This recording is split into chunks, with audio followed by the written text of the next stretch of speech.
Bonjour à vous tous, nous voilà de nouveau pour nous connaître davantage, pour apprécier tout ce que nous possédons, pour aller chercher nos richesses intérieures et évidemment pour les donner, pour les offrir à tout le monde. L'homme présentement non seulement va se transformer, mais il va se transmuer. Qu'est-ce que ça veut dire?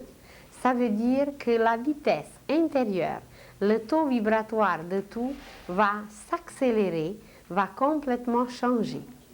Et ça nous permettra évidemment d'être en relation avec l'univers, de capter des choses qu'on n'a pas captées auparavant.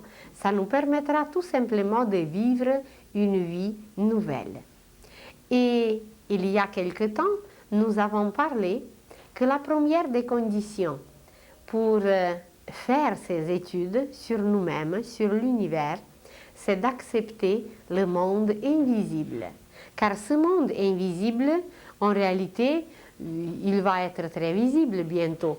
Imaginez un enfant qui ne voit pas tous ceux qui s'occupent de lui. Un bébé qui n'est pas du tout conscient, même pas de sa famille. À peine il capte certains éléments, certains courants de sa mère qu'il reconnaît, mais les autres, il ne les connaît pas. Alors, il n'est pas tout simplement conscient, mais il y a voilà un monsieur qui apporte du lait jusqu'à la maison, il y a un autre qui s'occupe du chauffage, il y a un troisième qui s'occupe de l'eau, il y a un quatrième qui s'occupe de la température, d'autres choses, et tout ce monde qui travaille pour lui, eh bien, ils sont là, mais il ne les connaît pas, il n'est pas conscient. Et pour nous, il y a des millions et des millions de créatures qui travaillent partout dans le laboratoire divin, dans la nature, et qui s'occupent de nous, mais nous ne sommes pas conscients. Imaginez seulement pour la nourriture. Nous parlerons bientôt de l'alimentation, de la nutrition, qui devient assez importante parce que nous voulons tous nous diriger vers la vie spirituelle, qui demande certaines hygiènes, qui demande certains choix, qui demande certaines choses qu'il faut savoir un peu plus.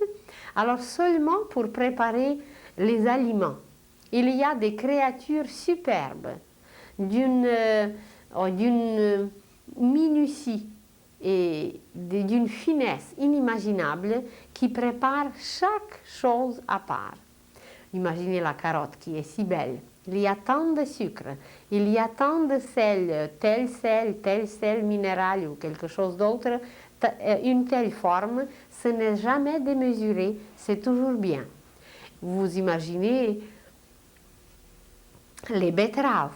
Dans les betteraves, qui nous représentent la Terre, aussi, il y a des couches, il y a du magnétisme, il y a le centre, il y a toute cette structure qui, par sa couleur en plus, nous présente toute une qualité. Mais nous ne connaissons pas ni nos aliments, ni les êtres qui les préparent. Et pourquoi il y a un aliment qui est acide, et pourquoi il y a un autre fruit qui est sucré, et pourquoi il y a quelque chose qui est piquant, et pourquoi il y a autre chose qui est amer. C'est que chaque aliment est lié à une planète. Et de cette planète, il capte une qualité. Eh bien, c'est la même chose pour les êtres. On va s'amuser un jour. Vous allez trouver que vous avez un tel ami qui est toujours plus piquant que l'autre. On dit, il passe des épingles. C'est ça qu'on dit? Passer des épingles ou donner des épingles, je ne sais pas exactement le verbe, mais en tout cas c'est lié aux épingles. Ça veut dire quelqu'un qui aime piquer, quelqu'un qui a du plaisir de piquer les autres. Alors c'est qu'il est plus lié à une certaine planète et que voilà, il devient piquant. D'ailleurs, tout ce qui est piquant, comme nourriture, c'est lié à Mars. Tout ce qui est acide, c'est lié à Mercure. Tout ce qui est douceur sucrée, c'est lié à Vénus. Alors que même parmi les humains aussi, certaines qualités sont travaillées plus et ça donne une prépondération, une prédominance d'une qualité plus que d'une autre. Et que voilà, à travers les objets, à travers les choses, à travers tout ce qui nous entoure, que nous allons nous découvrir nous-mêmes. Et ce que nous avons dit la semaine passée, que l'univers entier est composé de certains degrés de conscience, de degrés de qualité, de degrés évolutifs, alors à travers ces degrés aussi, nous allons découvrir qu'ils sont en nous et qu'ils se présentent comme des qualités. Et quand on a regardé une image qui était liée aux 7 esprits devant le trône, nous avons vu ces êtres sublimes comme des sphères présentées par des couleurs différentes. Et que voilà, il y a le rouge, il y a l'orange, il y a le jaune, il y a vert, bleu, violet, indigo. Et ces mêmes boules, quand nous les présentons, mais d'une autre façon, quand nous les présentons comme un cône, quand nous les présentons, d'ailleurs c'est la même chose, seulement il faudrait les poser dans cette position, verticalement et non horizontalement, alors ça va former un cône, une pyramide. Et sur cette pyramide, nous nous trouvons, elle nous représente. Alors les 7 esprits devant le trône, ce sont les esprits quelque part aussi, mais en réalité, ils sont en même temps en nous, parce qu'ils sont présentés comme des qualités, Tout à l'heure, nous allons voir la structure de l'univers kabbalistique où les 10 hiérarchies célestes représentent aussi des qualités différentes. Alors, sur cette image que vous voyez, chaque couleur représente une qualité. Mais cette qualité, elle est en nous. Alors, nous pouvons être les exemples, les échantillons, les manifestants d'une couleur, d'une qualité. Par exemple, toute spiritualité qui se manifeste en nous, toute vérité qui se représente en nous, ça va s'exprimer par la couleur violette. La couleur violette qui a les vibrations les plus élevées, les plus intenses. Alors tout ce qui est le plus intense en nous, d'une spiritualité extraordinaire, tout ce qui est lié au monde supérieur, ça va s'exprimer en nous par la couleur violette. Évidemment, si cette qualité elle est un peu plus affaiblie, s'il s'agit des inspirations nobles, de non-vol, très nobles, très élevés, mais on n'arrive pas encore à rejoindre, on n'arrive pas encore vraiment à capter ce monde supérieur, eh bien ça va être une couleur violette, mais un peu plus affaiblie, un peu plus mélangée avec quelque chose d'autre. Mais notre vraie spiritualité, notre intensité intérieure, notre mysticisme, l'âme même, elle va s'exprimer par cette couleur qui est extrêmement intense. En nous-mêmes, par exemple, quand nous sommes agressifs, quand nous sommes un peu guerriers, eh bien tout ça, ça va s'exprimer par par un rouge désagréable. Et quand c'est une couleur rouge agréable, ça va être une couleur qui nous donne le plaisir de vivre, qui nous donne une vitalité, une vie. On va être des bons vivants, quelque chose qui est très attachant à la vie, qui est très vital, mais le degré quand même de la spiritualité n'est pas très très élevé.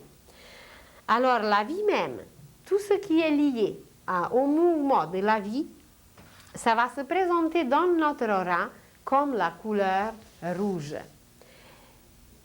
Et évidemment, une qualité plus supérieure, une recherche du sens de la vie. Quand nous commençons à rechercher quel est le sens de la vie, c'est comme si on pénètre davantage dans cette couleur et on la mêle un peu avec la couleur de l'âme qui est blanche. Alors quand nous y ajoutons un peu, ça va donner un rose. Ça va donner un beau rose, un bon mélange de l'âme et de la matière. Une recherche plus profonde. Et quand nous voulons garder seulement pour nous cette recherche, nous ne voulons pas partager avec les autres. Ça va former une couleur orange, c'est la couleur des séparatistes, d'une philosophie trop individuelle. Ça veut dire on veut avoir quelque chose, on veut être éclairé, mais seulement pour nous-mêmes. On veut être assez indépendant de tout, mais aussi la couleur orange, c'est le courage, c'est la curiosité, c'est tout ce qui nous permet à découvrir, à dévoiler, à aller chercher les connaissances, et puis après, ou les garder pour nous-mêmes, ou les donner. Quand nous les donnons aux autres, la couleur orange se transforme en or. Alors, c'est la couleur solaire, mais quand nous la gardons pour nous-mêmes, elle reste toujours, quand nous nous séparons du reste, elle va rester orange, mais quand nous l'offrons aux autres, nous la transformons en or. Ensuite, tout ce qui est lié à notre intellect. Ça, c'est notre propre pyramide. C'est en nous-mêmes que nous possédons toutes ces couleurs et que nous les exprimons. Quand nous réfléchissons beaucoup, quand nous analysons beaucoup de choses, quand nous sommes centrés sur l'intellect, alors le mot réfléchir, ça veut dire refléter quelque chose, c'est ça? Le mot réfléchir, c'est réfléchir la lumière, c'est refléter la lumière. En réalité, réfléchir, c'est d'essayer d'atteindre la lumière parce que notre propre lumière n'est pas encore assez grande. Alors, tous les rationalistes, tous ceux qui réfléchissent, tous ceux qui aiment l'analyse, voilà, c'est la couleur jaune qui va exprimer tout ce travail intellectuel.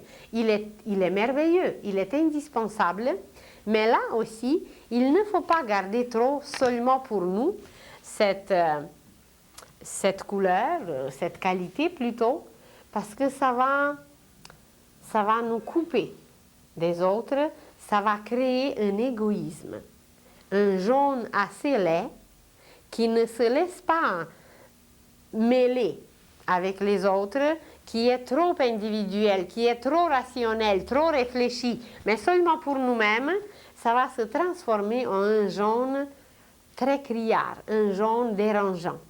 Tandis que quand on est souple, quand on accepte le jaune des autres, c'est la pensée des autres. Alors quand nous acceptons la pensée des autres, eh bien, ça devient la couleur du blé, ça devient la couleur du miel. La couleur du blé, eh bien, c'est d'offrir, c'est de se donner, c'est de se laisser pétrir, c'est de se laisser broyer comme le blé. Il y a toute une science sur le blé, qui est un élément extraordinaire, qui est l'élément de la sagesse. Alors, cette couleur jaune qui est très belle, quand nous la partageons avec les autres, quand nous faisons d'une analyse une bonne synthèse. Le pain, c'est une synthèse. Alors, analyser, c'est de compter le blé. Il faut tant de grains pour faire le pain. Alors, le blé, c'est jaune, c'est l'analyse, et le pain, eh bien, c'est la synthèse, c'est la couleur du blé, c'est la couleur qui nourrit. Et d'ailleurs, dans notre prière la plus belle, dans notre Père, nous demandons le pain quotidiennement. Eh bien, sans le savoir, quand nous demandons le pain quotidien, chaque parole de la prière projette une couleur. Alors, nous émettons une belle couleur blé doré, blé or, parce que chaque parole de la prière, tout est d'ailleurs coloré. Dans le monde invisible, ce n'est que des couleurs. C'est des flambeaux des couleurs, c'est des océans, des vagues, comme vous voulez, mais c'est plein de couleurs. C'est plein de feux, mais de feux colorés. Alors, toutes nos impulsions dans la pensée, pour analyser, pour apprendre, pour compter, pour calculer, eh bien, ça va se présenter par cette couleur. Et quand ça prédomine en nous, ça va être ce jaune. Et si nous voulons garder tout ce qu'on a calculé, tout ce qu'on a compté, tout ce qu'on a analysé, si nous voulons le garder seulement pour nous, eh bien, ça va créer un jaune très désagréable. Je ne veux pas vous dire jusqu'à où ça peut aller, mais vous pouvez en conclure vous-même un jaune en tout cas désagréable. Tandis que si nous voulons partager nos connaissances, si nous voulons partager notre blé, bien évidemment, ça va se manifester comme une couleur extrêmement agréable, une couleur très belle, presque transparente, miel, blé, or, une très très belle couleur. Et chacune de nos pensées qui est partagée avec les autres, une pensée de donner, une pensée d'offrir, eh bien ça va être lié avec cette couleur dans notre propre pyramide. Ensuite, tout ce que nous emmagasinons, qui se présente comme du matériel, tout ce que nous cherchons et que nous déposons en nous et que nous pouvons l'utiliser par la suite pour la croissance, pour l'expression, pour la manifestation. Ça se présente en nous comme la couleur verte qui est la couleur de l'économie. Ça veut dire si nous sommes des bons économes, si nous nous faisons des bonnes réserves, pas pour les garder pour nous, mais pour les diffuser, pour les distribuer. Alors par la suite, ça va donner une très belle couleur verte. Et si nous observons bien la nature, regardez comment dans la nature cette couleur prédomine. Parce que la nature, c'est la circulation de l'univers. C'est la circulation, et dans cette circulation, on ne peut rien garder pour soi, il faut toujours tout donner. Mais regardez le cœur, imaginez que le cœur décide de garder le sang pour lui, qu'il n'envoie nulle part. Eh bien, on va mourir, évidemment. Alors, dans cette circulation de la nature, la couleur verte représente justement la bonne économie, le bon équilibre, la bonne croissance. Et puis, dès que cette circulation arrête, eh bien, ça se dessèche. Quand une plante se dessèche, c'est que la circulation cosmique a arrêté son processus. Et en nous, c'est pareil. Même si, à un certain âge, physiquement, un jeune homme ou une jeune fille ont arrêté de pousser, de grandir, de croître. Mais ils commencent à croître en sagesse. Alors, c'est qu'il y a toujours quelque part une croissance si nous savons bien utiliser cette qualité. C'est la qualité d'utilisation des richesses intérieures. C'est par cette qualité que nous emmagasinons des choses et qu'intérieurement, nous devenons des riches. Car intérieurement, en réalité, nous sommes très riches si nous avons travaillé les qualités, si nous avons travaillé les vertus. C'est là la vraie richesse qui dure, même si on part de la terre, ça continue pareil. L'âme les possède pour toujours. Alors la couleur verte exprime cette bonne économie. Et si nous regardons l'économie du monde aujourd'hui, eh bien, elle ne projette pas la belle couleur verte parce que l'économie mondiale, elle se dessèche. La circulation cosmique n'y est pas et c'est pour ça que la situation économique dégringole. Mais bientôt, là on est en hiver de notre civilisation, mais bientôt elle va reprendre et tout va bien aller. Alors ensuite, en chacun de nous, intérieurement, il y a des liens qui nous relient à la divinité, qui nous relient au monde divin. Et que chacun dans sa vie connaît les moments où on a envie de se cacher quelque part et puis de prier. Seulement nous, pour que personne ne nous voie. Ce sont les moments très très intérieurs, les moments où on a l'impression qu'on est en relation avec l'univers entier. Imaginez que vous avez eu la peine. Vous avez eu la peine, des soucis, et ça a duré assez longtemps. Et tout d'un coup, sur votre chemin se trouve une église. Et vous entrez dans l'église et vous vous mettez à genoux et vous commencez à prier.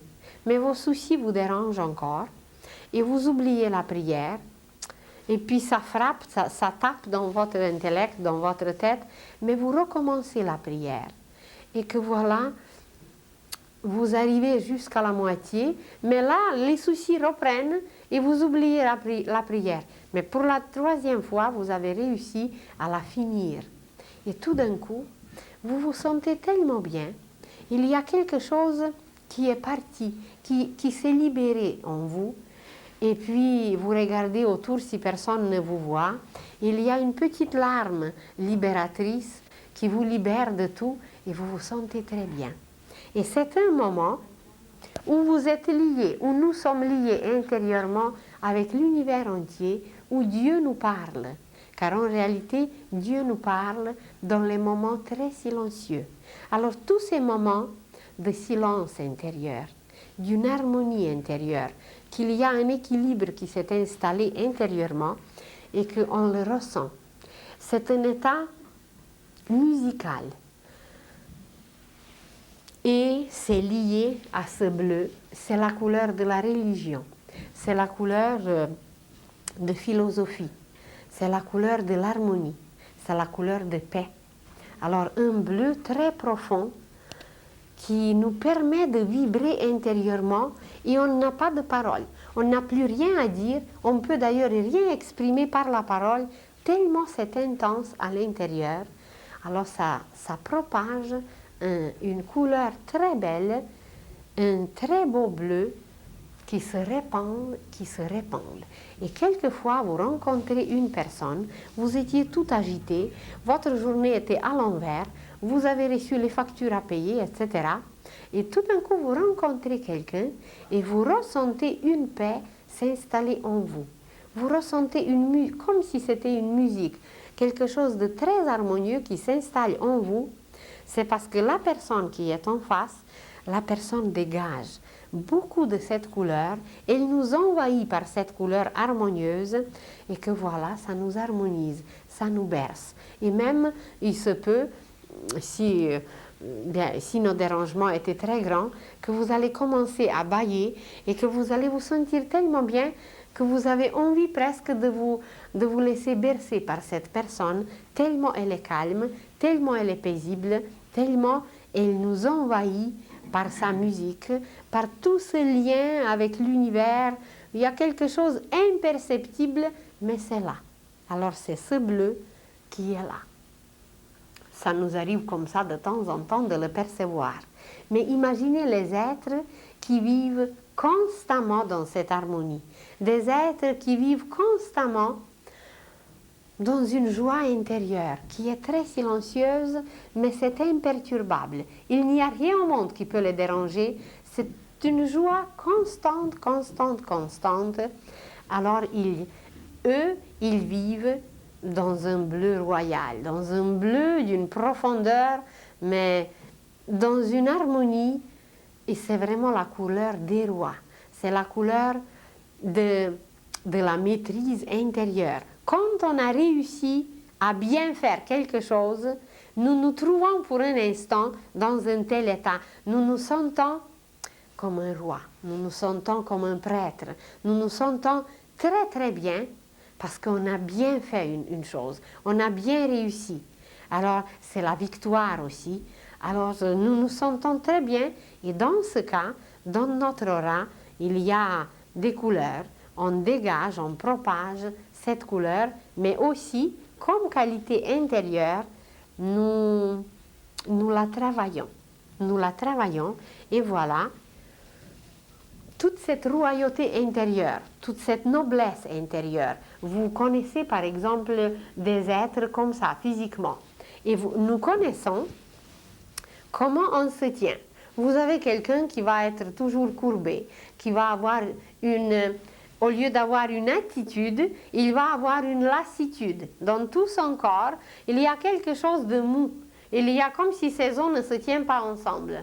Alors, par cette lassitude, on propage une couleur qui n'est pas du tout belle. Quelque chose qui est très laid, c'est très terne, c'est gris, bleu-gris, mais c'est très, très, très laid.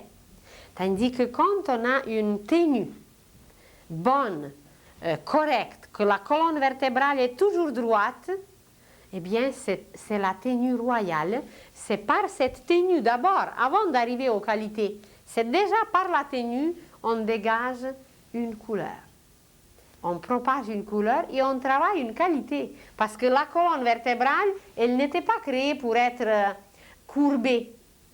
Peut-être avec tous nos karmas, avec les siècles et les siècles, eh bien, elle s'est courbée. Mais il faut la redresser. Il faut que le courant nous pénètre parce que sur l'illustration que vous connaissez déjà, sur cette illustration, nous allons étudier un jour excusez-moi, je prends ma baguette magique.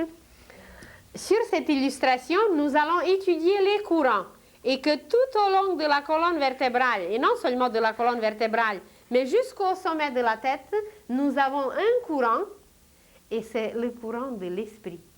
Et regardez que nous nous tenons verticalement, mais que les animaux, c'est horizontal. Parce que les mêmes courants, qui sont très intenses, ne peuvent pas les pénétrer. Alors, il faut avoir une bonne attitude. Pardon, avant de commencer une étude quelconque. Bien, c'est cette bonne attitude qui propage déjà, qui projette déjà quelque chose de nous. Ça veut dire qu'on est prêt. Ça veut dire qu'on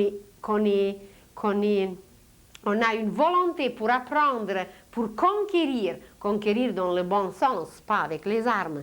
Alors voilà, déjà notre attitude, sans parler de philosophie, sans parler de l'union avec Dieu, sans parler du reste, déjà dans notre position, dans notre attitude, il y a quelque chose qui se dégage et qui se propage et qui forme une couleur. Vous avez du plaisir à regarder quelqu'un qui se tient bien. Vous vous dites, oh, il a quelque chose de noble dans son attitude, dans sa tenue. Et c'est très vrai, c'est que vous captez sa couleur, c'est que vous voyez sa position qui est très belle, parce que ça dégage une belle couleur, et que voilà, tout cela ensemble nous permet de travailler des qualités, de travailler cette philosophie intérieure, d'être royal, d'être noble, d'être le dirigeant, le maître de nos propres cellules. Dans une position de lassitude, ce n'est pas possible. Parce que nos cellules, c'est des petites intelligences. Il ne faut pas croire qu'elles ne sont pas intelligentes. Vous prenez seulement l'estomac. Vous prenez seulement le système digestif, comment ça marche bien. Et seul Dieu sait quelle sorte de combustible inconvenable nous lui donnons à notre estomac, et il travaille tout. Et tout le système digestif digère tout, malgré que c'était peut-être un combustible absolument pas convenable, absolument indigeste. Sans parler des autres feux. On est plein de feux en nous. Chaque système, c'est un feu. Imaginez le système nerveux. Bon, ça c'est moins présentable, moins imaginable que l'estomac. Imaginez le feu sexuel, imaginez le feu de la volonté. Et même dans la volonté, il y a plusieurs sortes de feux. Il y a la volonté de connaître, il y a la volonté d'aimer, il y a la volonté de créer, il y a beaucoup de volontés en nous. Et chacune de ces volontés, de ces qualités, c'est un feu, avec un combustible unique. Un tel combustible et pas autre chose. Quand vous faites le plein pour votre voiture, bien, vous ne mettez pas du lait.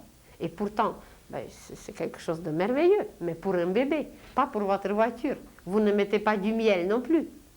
Alors, pour nous, c'est pareil. Pour chaque partie, pour chaque feu, c'est un combustible. Et notre tenue, notre position, notre attitude, c'est déjà le point de départ bien, pour tout ce qu'on va faire. On va même apprendre comment se lever le matin.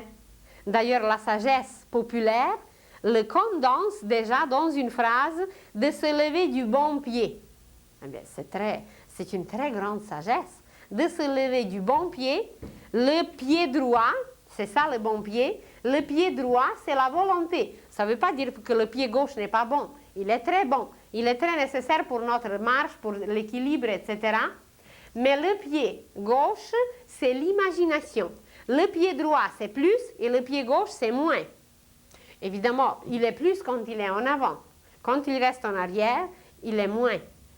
Parce que nous sommes dans toute cette polarisation et polarité.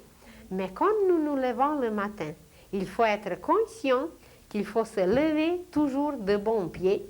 ça veut dire que c'est la volonté, c'est la maîtrise, c'est cette couleur, c'est que nous serons le roi de la situation si nous nous levons de bon pied. Si nous nous levons du mauvais pied, eh bien, nous ne serons pas le roi de la situation, ça va nous échapper. Ça ne veut pas dire, vous allez dire, oui, je me suis levé hier du bon pied, et puis il y a des choses pas très belles qui me sont arrivées. Oui, parce qu'après, pendant la journée, on oublie. Après, pendant la journée, on ne se contrôle pas. Alors, même si on se lève inconsciemment ou consciemment du bon pied, après, on oublie, on ne se maîtrise plus. Et évidemment qu'il peut nous arriver des choses fâcheuses pendant la journée. Mais avec la répétition, avec l'exercice, eh bien, c'est nous qui avons devenir les maîtres de la situation, les rois, ceux qui dirigent tout, ceux qui tiennent les guides dans leurs mains. Parce que jusqu'à présent, on n'a pas toujours tenu les guides, ou presque pas. Et que voilà, nous revenons encore à cette couleur qui exprime le lien avec l'âme. Quand l'homme est lié à l'âme, quand nous faisons une méditation tellement profonde qu'on communique, plutôt on communie avec l'âme. Communiquer, c'est encore au niveau de l'intellect. Mais communier, c'est vraiment avec l'âme. Eh bien, nous sommes baignés dans une lumière violette. Et d'ailleurs, plus un être devient spirituel, plus une lumière violette grandit au-dessus de sa tête. Parce que c'est la lumière de la spiritualité, c'est la lumière qui nous lie au monde invisible avec les êtres les plus sublimes. Alors voilà, cette pyramide, ce cône se trouve en nous.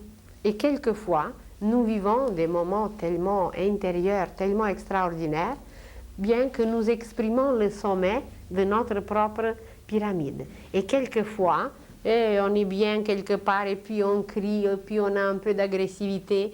Alors, nous sommes à la base de notre pyramide. Quelquefois, nous réfléchissons.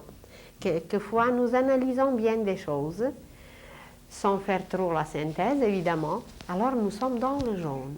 Mais si nous faisons une bonne synthèse, si nous ramassons toutes nos analyses, tout ce qu'on a étudié et nous faisons une synthèse qui est une bonne conclusion et qui sert d'un tremplin pour aller plus loin, eh bien dans ce cas, nous propageons une couleur jaune-or, nous sommes baignés dans une lumière magnifique. Et vous connaissez déjà, je crois, l'image, mais je ne suis pas sûre si je l'ai ici, mais je l'ai quelque part. Je pourrais la voir, s'il vous plaît, l'image avec Laura. Avec Laura. Vous allez voir tout à l'heure comment ces couleurs se mêlent en nous et comment elles nous manifestent. Comment tout se propage. Excusez-nous, c'est juste de transmettre. Merci, merci. Alors voilà, toute cette pyramide qu'on a eue, comme chaque couleur à part, évidemment, entre ces couleurs de base qui sont le reflet de l'âme. Les 7 couleurs que nous avons vues, c'est les couleurs que l'âme reflète selon la loi du prisme. L'âme qui travaille avec sa lumière blanche, cette lumière blanche contient 7 couleurs du prisme. Et ce que nous avons vu sur le cône, eh bien, ce sont 7 couleurs du prisme, mais entre ces 7 couleurs de base du prisme, il y a d'autres qui sont plus foncées, plus pâles, plus mêlées, plus mélangées, et puis ça donne des couleurs différentes, et c'est le résumé de l'homme, c'est notre peau spirituelle.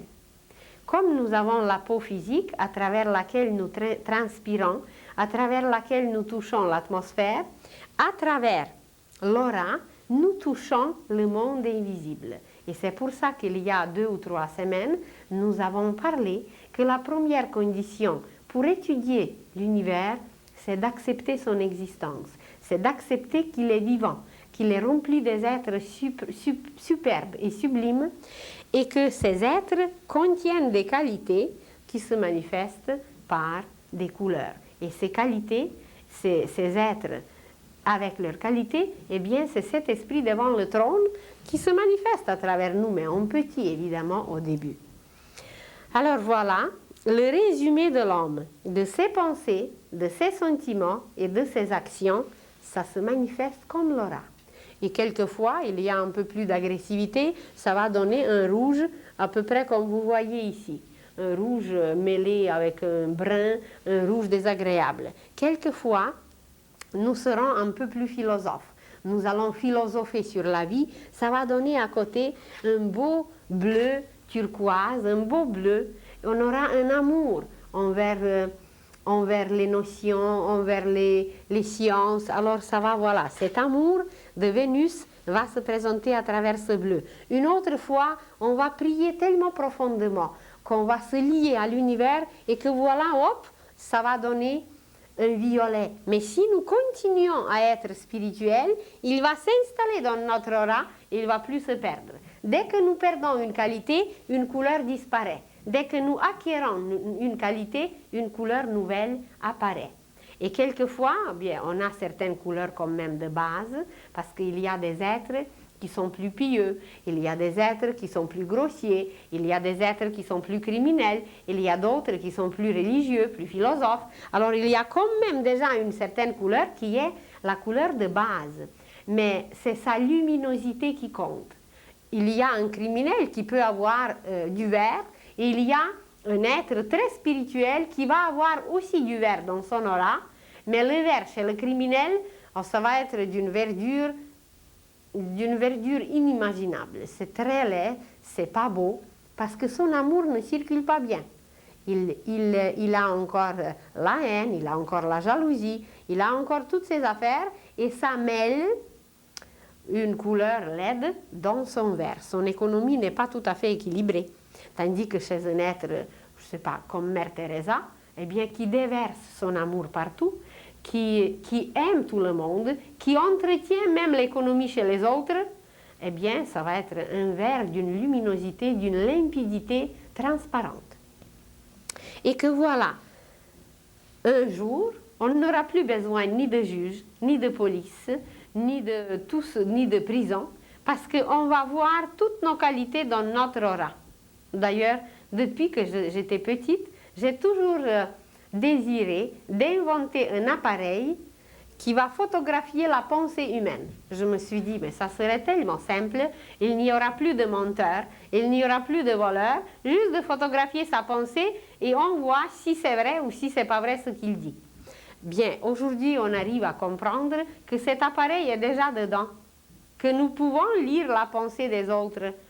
Évidemment, ce n'est pas encore permis parce que nous allons profiter, nous allons utiliser ces pensées. Alors, quand on va être au point suffisamment altruiste, suffisamment pacifiste, suffisamment grand, eh bien, on va communiquer non seulement avec les humains, mais avec l'univers entier. Et que voilà, nous touchons l'atmosphère spirituelle, le monde invisible, les anges, tout ce monde qui peuple l'univers, nous les touchons par l'aura, comme nous touchons un arbre, un objet, par la peau physique. La peau physique a sa correspondance dans notre aura qui est la peau spirituelle. Nous nous touchons d'ailleurs mutuellement. Vous entrez dans l'autobus et votre aura transmet quelque chose aux autres et de chez les autres, vous retirez quelque chose. Il y a certains qui n'aiment pas la foule. Il y a certains êtres qui n'aiment pas trop aller là où il y a trop de monde. Parce que leur aura absorbe beaucoup et dès qu'ils arrivent à la maison, même s'ils sont obligés d'aller quelque part où il y a beaucoup de monde, ils sentent le besoin de se laver immédiatement, de changer le vêtement. Et ça, c'est une très bonne habitude quand vous arrivez de la ville, quand vous arrivez de quelque part où il y avait beaucoup de monde. Même si c'était les gens assez gentils, il faut changer le vêtement. Il faut se laver complètement, prendre une douche, parce que par le fait de se laver, par le fait de changer le vêtement, nous libérons de certains fluides qui peuvent être nocives, qui peuvent nous-mêmes donner le mal de tête. Alors, ou même on peut attraper une maladie. Évidemment, vous connaissez les maladies contagieuses. Ça s'attrape d'abord à travers l'aura. Si notre aura est suffisamment puissante, il n'y a aucune maladie qu'on attrapera. Mais comme on n'est pas assez fort, comme on n'a pas travaillé assez les qualités, eh bien, c'est que la lumière de l'aura est faible, et puis voilà, hop, ça nous pénètre. Si l'aura est forte, lumineuse, ça va rejeter les microbes, ça va tuer les parasites qui veulent atteindre le corps physique. Le corps physique, c'est très bas, c'est la fondation, tandis que l'aura, eh bien, c'est quelque chose. Alors, les disciples apprennent à travailler avec l'aura, à renforcer leur couleur. Certains travaillent seulement avec la couleur blanche, parce qu'ils savent quand leur couleur blanche va être au point, toutes les autres couleurs seront bien, parce que c'est la couleur blanche qui est la source de toutes les autres couleurs. Et la couleur blanche, c'est la pureté. Alors, ils travaillent sur la purification, sur la pureté. Et d'ailleurs, Jésus nous a dit, ayez le cœur pur. Il ne nous a pas dit, ayez l'intellect pur et faites des miracles quelque part, faites des prodiges ailleurs. Il nous a dit qu'il faut avoir le cœur pur. Parce que le cœur, c'est l'instrument de l'âme. C'est à travers le cœur que l'âme se manifeste. Et l'âme, ce qu'elle aime énormément, c'est le rythme. C'est un rythme continuel, un bon rythme. Et tout le monde sait comment notre cœur, ses battements, c'est un rythme. Mais à travers ces battements physiques qu'on entend, il y a un autre rythme, il y a une couleur, il y a beaucoup d'autres choses qui s'expriment. Alors, et imaginez qu'il n'arrête jamais. Tandis que nous, dans nos autres efforts, eh bien, on fait un peu la grève, on fait un peu la paresse. C'est qu'on dérègle, on est dérythmé. On devient des êtres qui n'ont plus de rythme parce qu'on dérègle le rythme de l'âme. Alors, il faut suivre l'exemple du cœur et être constamment dans un rythme. Et dans ce cas, non seulement qu'on aura des belles couleurs, mais on va les rendre tellement lumineuses par un rythme constant, on va les rendre tellement lumineuses que ça va être une couleur transparente, presque or, un rouge or, un jaune or, un bleu or, tissé de l'or, tissé de lumière, parce que la lumière, c'est la sagesse. Alors on va être tellement sage, tellement connaissant, tellement puissant, que voilà, on va devenir des vrais soleils. Et la destinée de l'homme, c'est devenir un jour comme le soleil. Alors, comment renforcer l'aura? Bien, on peut travailler sur la couleur blanche, on peut travailler sur une couleur particulière comme qualité, ou sur n'importe quelle qualité. Ça va renforcer notre aura, ça va la rendre lumineuse et ça va nous protéger, car c'est l'aura qui est la plus grande protectrice. Peut-être je vous ai déjà raconté l'exemple imaginez qu'il y a un avion qui s'écrase et que dans cet avion, il y avait 265 personnes et 264 personnes, après l'écrasement, sont introuvables, inidentifiables. Il y a une survivante ou avec quelques petites fractures. Mais c'est son aura.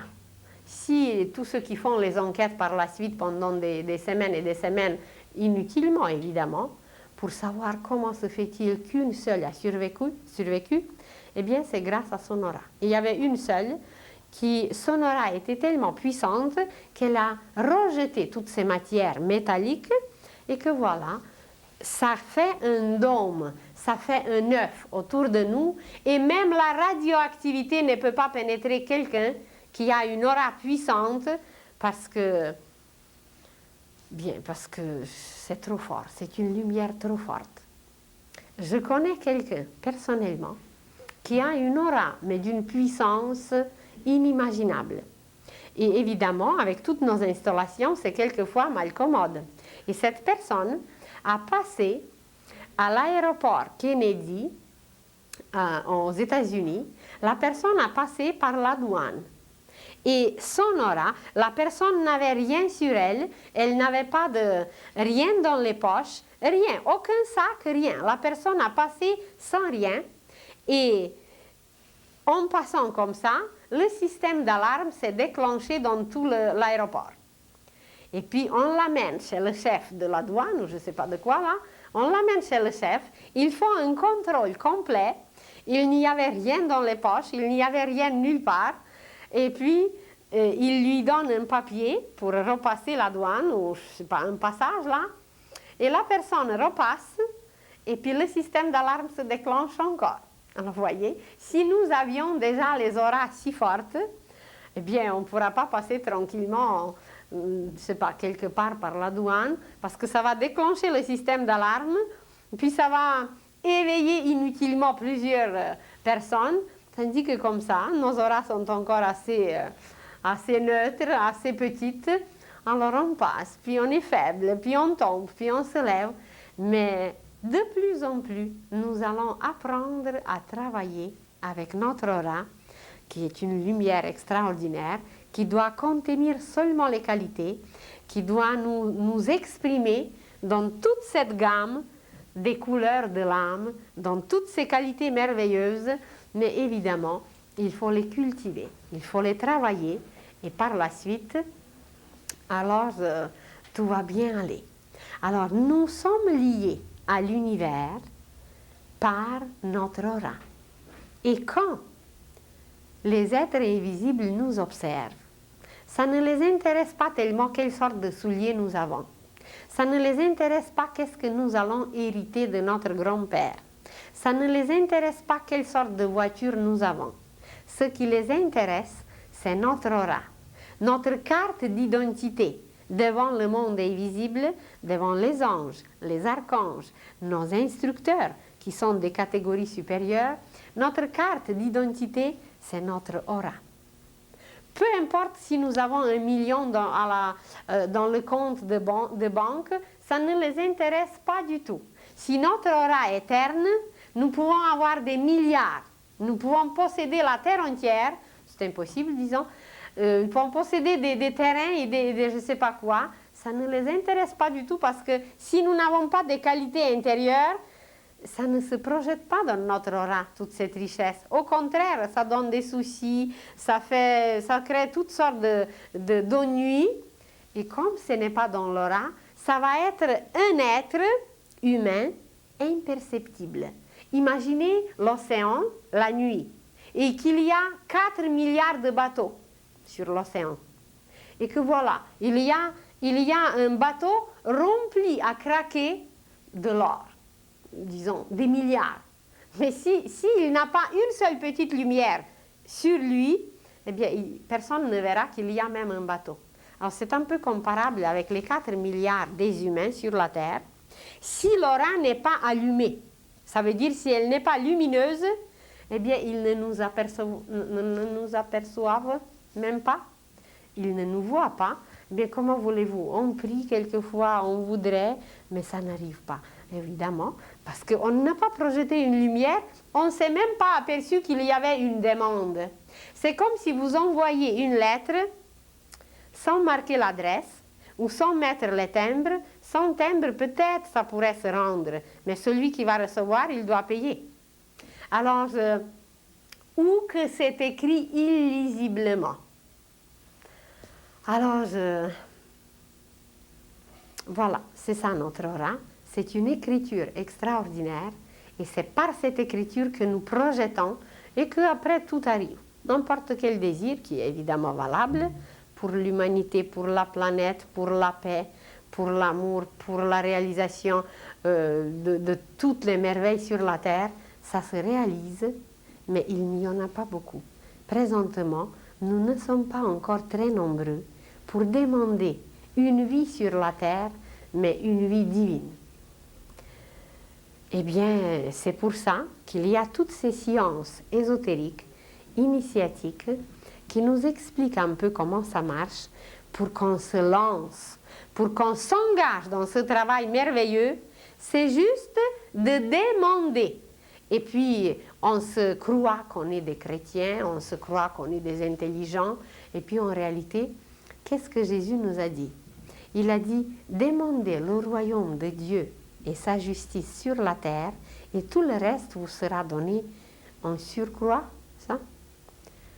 Eh bien, qui demande? Peut-être comme ça de temps en temps, un parmi 10 000, un parmi plusieurs qui vraiment demandent le royaume de Dieu sur la terre. Mais ce royaume de Dieu sur la terre, c'est d'abord dans notre propre terre, dans notre propre corps, et après seulement ça va s'extérioriser. Alors, si nous le demandons, eh bien tout le reste viendra comme surcroît. Mais on ne le demande pas encore, on ne sait pas qu'est-ce qu'il faut faire, comment il faut faire.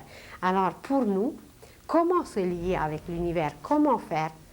Eh bien, c'est exprimant les qualités, en exprimant les qualités, les vertus, en projetant des belles couleurs. Même vous ne connaissez pas encore beaucoup par exemple, mais vous vous dites aujourd'hui, demain, toute la semaine, toute cette année, même toute cette vie, je vais travailler sur la couleur bleue qui est la paix, qui est l'harmonie, qui est la musique, qui est tout ce qui est le plus calme, le plus beau. Alors, et vous travaillez et vous sortez de la maison et vous imaginez que vous inondez la terre entière dans une lumière bleue. Vous achetez quelque chose, une petite bougie, une petite lumière en bleu, une petite fleur en bleu, ou une violette, une couleur encore plus supérieure, et qu'en travaillant sur une couleur pure, limpide, une qualité belle, petit à petit, on va influencer, inonder, tromper dedans les humains pour que tout s'améliore. Mais comme personne n'est conscient, personne ne travaille, alors tout le monde reste dans ses misères. Et voilà, comme le soleil qui projette ses rayons jusqu'à dans notre maison, l'être humain va devenir la même chose. Seulement le soleil, qui avait au début aussi des couleurs très différentes, il a tellement travaillé ses qualités que présentement c'est or. Tout est en or, tout est lumière, lumière. Et les rayons, la lumière du soleil que nous voyons, c'est l'aura des êtres qui vivent sur le soleil. Alors imaginez le degré d'évolution de ces êtres qui sont sur le soleil et qui projettent leur aura. Et peut-être je vous ai déjà mentionné qu'un jour nous parlerons du centre de la Terre et que le centre de la Terre est habité et que le centre de la Terre ressemble à un soleil en miniature et que de ce centre de la Terre jusqu'à la surface de la Terre, il y a des courants, il y a des couloirs, il y a des liens et la science commence à les connaître. Il y a un scientifique explorateur américain qui est allé au pôle Nord. Et au pôle Nord, il a découvert des choses si fascinantes qu'il ne croyait pas à lui-même, il ne croyait pas à ses yeux. Et il a fait un rapport, mais jamais personne n'a connu ce rapport. Et nous allons apprendre que voilà, au pôle Nord, il y a une ouverture qui mène jusqu'au centre de la Terre. Et qu'au pôle Nord vivent des êtres qui viennent du centre de la Terre. Et quand ces êtres sont là, quand ces êtres s'occupent un peu des humains, ils projettent leur aura. Et ici au Canada, vous voyez leur aura comme des aurores boréales. Les aurores boréales, ce n'est rien d'autre que des projections lumineuses de l'aura de ces êtres qui, voilà, veillent sur nous, qui s'occupent de nous, qui regardent comment ça marche sur la Terre et qui ont des occupations dont on n'a aucune idée, nous. Alors, voyez, tout a son aura. Et c'est à travers l'aura qu'on se lie aux autres, qu'on se lie à l'univers et qu'on peut contacter, on peut toucher tout ce qui existe, tout ce qui vit par notre aura. Et quand nous allons apprendre à travailler avec l'aura, nous allons pénétrer dans le cœur des choses. Nous allons toucher le cœur des choses. Et par son aura, un grand instructeur de l'humanité, c'est par son aura qu'il touche le cœur des humains.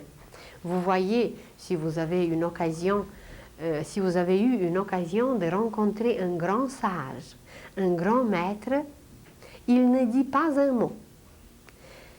Et puis on se sent qu'on n'ose pas de lever le regard parce qu'on sent une lumière, on sent quelque chose qui est là.